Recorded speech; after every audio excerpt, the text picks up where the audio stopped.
Hello, good morning. My name is Rodeline Asenbauer, and today I am going to do a return demo of teaching how to use incentive spirometer. Spirometer is a medical device that helps your lungs recover from surgeries and lung illnesses. It helps measure the air you could breathe in, and it tells you and your doctor how well your lungs are working. Spirometer helps in pulmonary ventilation. It loosens up secretions in our respiratory tract, and also it helps facilitate respiratory gaseous exchange, and also it helps expand the collapsed alveoli in our lungs. So there's a lot of good benefits that we can get in this medical device. So this is a spirometer. So before we proceed to this procedure, first and foremost, we have to obtain the doctor's order. Once the order is in our hands, we can now start by washing our hands to prevent the spread of microorganisms or for infection control. We have to knock on the door for our patient's respect and privacy. Knock, knock. Can I come in? Thank you po. Magandang umaga po sa inyo. Ako nga po pala si Rodeline Asenbauer at ako po ang inyong magiging nurse ngayon.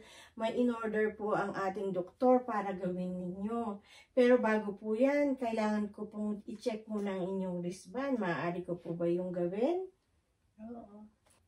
Maaari po bang tingnan? Okay. Maaari niyo po bang ibigay sa akin ang inyong petsa ng kapanganakan at ang inyong buong pangalan? December 20, 1940. Erlinda Manansala Manukdok. Salamat po. Buong-buo po. Ano po ang gusto niyong itawag ko sa inyo?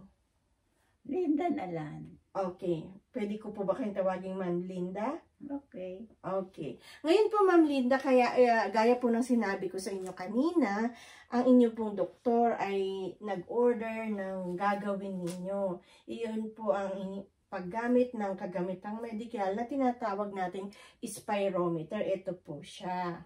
Ngayon po, kayong tuturuan. Pero bago po yan, meron lang po akong nais gawin.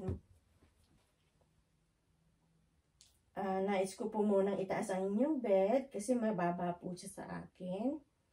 Ngayon po ay hilahin ko lang po itong kortina para sa inyong privacy. Ngayon po, Ma'am Linda, maaari na po nating simulan ang pag-aaral kung paano natin gagamitin ito. Bago po yan, nais ko po munang sabihin sa inyo ang mga iba't ibang bahagi. Ito po ay tinatawag natin yung handle niya. Dito po kayo hahawak. Meron din po yung tinatawag na mouthpiece. Dito nyo po ilalagay ang inyong bibig. Isisild nyo po ito habang kayo ay nag-i-inhale ng hangin papasok sa inyong baga. Dapat po mahigpit, walang hangin lalabas. Ito po ay tinatawag nating mouthpiece. Meron po dyan, ito po, nakikita nyo ito, yan po ang indicator. Itong po magsasabi kung ano ang in-order ng inyong doktor na pwede nyong gawin o kamitin or abutin kapag ginagamit nyo po ito. Ngayon po, ang inyong doktor ay nag-order ng 1500 ml. So, ibig sabihin po, kapag ginamit nyo po ito, aabutin nyo po yan, pero hindi naman po ibig sabihin na hanggang dyan lang kayo. Pwede po kayong lumagpas. Yan po, makikita nyo po yan kasi ito pong malaking piston na ito ay tataas habang kayo ay humihingang malalim gamit ang mouthpiece. Naintindihan po ba natin? Meron naman po tayong maliit dito. Ayan po ay tinatawag nating inspiratory coach. Kaya po siya naging coach kasi siya po ang magsasabi sa inyo kung tama po ang inyong ginagawa. meron po siyang maliit na happy face dito. Kapag po nandun siya, ibig sabihin, tama po ang ating ginagawa. Okay, naintindihan po ba? Okay. Bago po tayo makapagsimula nito, kailangan po natin ilabas ang hangin o i-exhale para meron po tayong kakayahang mag-inhale ng maayos para maabot po natin ang sinasabi ng doktor na kailangan yung abutin dito. Okay na po ba? Okay na. O sige.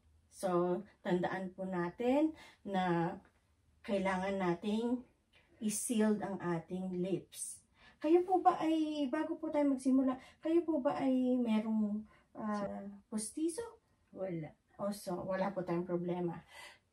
Just in case your patient has a loose denture, make sure to remove it if it will affect the use of the spirometer because it will affect the seal when they are putting their mouth in the mouthpiece. So that's one thing that we can bear in mind as well. So, ready na po tayo? Okay. Yung pong inyong kanang kamay, lagay po natin siya doon sa handle, or kaliwa. Salamat po. Yan. Yung pong kanang kamay, pwede niyo pong hawakan dito. Ngayon po, kapag huminga na po kayong malalim at naubot niyo na po ang dulo na makakaya ninyong ihinga, magpo-pause po kayo o hihinto kayo ng 3 hanggang 6 na segundo. Tapos po, bibitaw kayo dito at hihinga po kayo ng normal. Exhale. Ganon po. Hindi po kayo hihinga balik dito. Lalabas niyo po ang inyong bibig. Naintindihan po ba natin? O sige, tingnan po natin ha. Exhale po tayo. Exhale. Exhale. Yun yung palabas. And then, ready?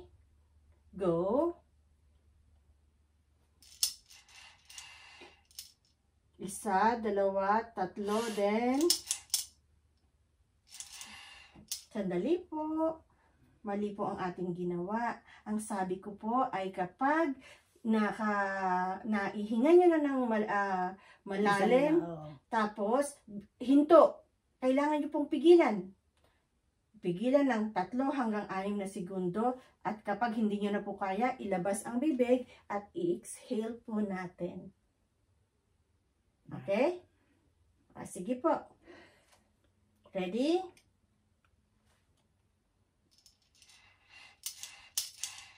Isa, dalawa, tatlo, and then, yun po.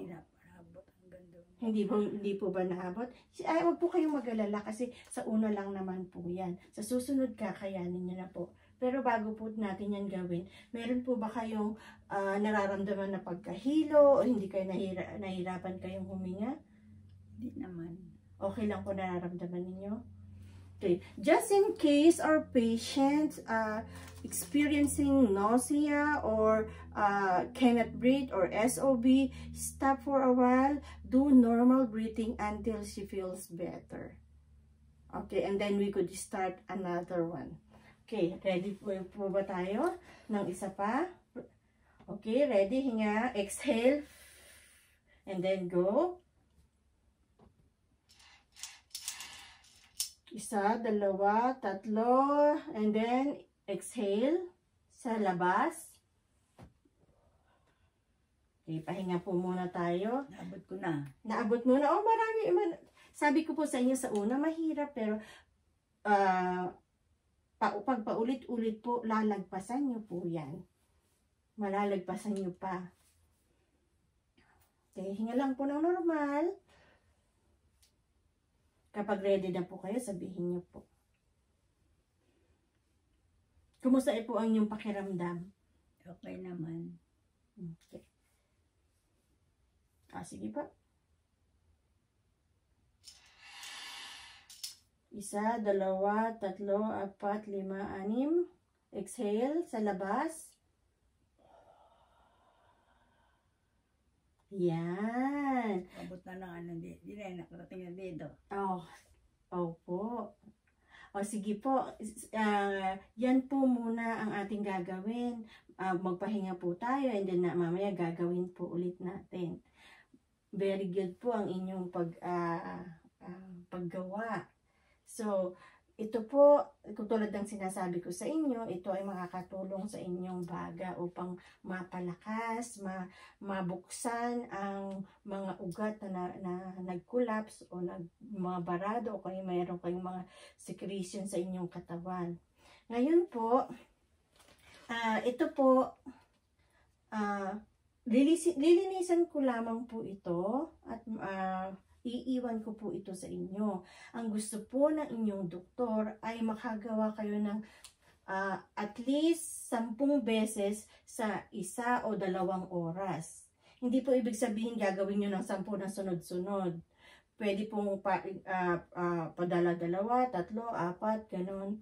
Depende po sa inyo. Basta makakagawa po kayo ng at least 10 ang pinakamababa mula or kada 1 o 2 oras. Okay po ba yon? Okay naman. Okay. So, lilinisan ko lang po ito.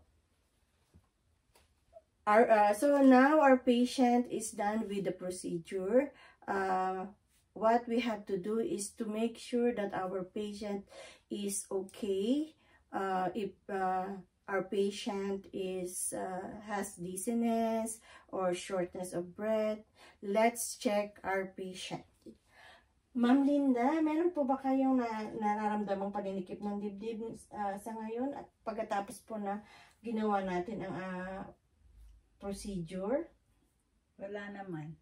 Yung normal naman. Ay, normal. Yung pong pagkahilo, meron po ba? Wala rin. Yung pong meron po ba kayo nararamdaman na kahit anong pain o sakit o kirot? Wala. So, normal lang po lahat? Okay. Napagod po ba kayo? Medyo lang. Oh, yun lang po. Sige po. Pero mamaya i-check ko rin po kayo. May tanong po ba kayo sa akin bago ako aalis? Kasi po mamaya babalik naman po ako. Meron po kayong tanong? Wala naman. Okay. Lang. Okay. Gusto niyo po bang humiga o okay lang po kayo nakaupo sa ngayon? Hindi ka ganun. I-kuha ko na lang yung ulo ko. Ganyan lang po muna. Sige po. So, hayaan niyo po akong ibaba muna ang bed niyo para pag bumaba po kayo, hindi po kayo mahuhulog. Okay. Now I'm going to lower the bed. Okay. Buksan ko lang po ang inyong kortina. I'm going to pull the curtain. Okay. Ma'am Linda, ito po ang inyong call light. Pag kailangan niyo po ako, tawagan niyo lang po ako, pindutin niyo lang po. Ano po? Sige. Tapos na po ang ating procedure. Mamaya po, dadalawin ko kayo ulit upang ma-check kayo. So, maraming salamat po sa inyong kooperasyon. Okay. Now, our patient is comfortable. I'm going to clean her spirometer and give it back to her at bedside so that she could use it anytime. And now we are done. We are going to perform another hand hygiene or hand washing to prevent the spread of microorganisms. And then after that, we are going to document our procedure, which is teaching our patients how to use the medical device spirometer. Once again, my name is Rodeline Asenbauer. Have a good day and thank you.